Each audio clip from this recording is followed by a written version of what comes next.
Qaranglar. Kaliforniyadan New Jerseyga yuk ko'ryapman. Bu 20-sloga.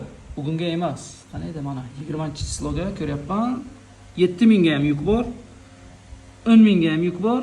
8000 ga ham yuk bor. 8200. Hammasi shu Los Angeles taraf atrofidan va New Jersey tarafga ketyapti. Ikkitasi team yuk, team yuk, bittasi solo yuk. 20-slo bu payshanba bo'lyapti. Endi payshanba bo'lyapti. Demak, 10000 lik yukni farqi mana qarang. 5 AM da pick up bo'lyapti. Ya'ni chorshanba kuni empty trucklar 5 AM da pick up qiladi va 2 kunga olib borib berish kerak 2727 maylni.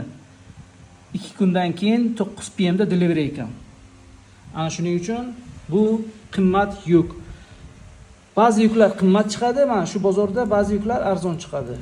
Bozorning qimmati arzonligi bu uning qanchalik muhimligiga bog'liq. Mana 5890 ga ham yuk bor. 5890 ga mana Kaliforniyadan Pensilvaniyagacha 7000 pound full load deyapti, ya'ni partial emas.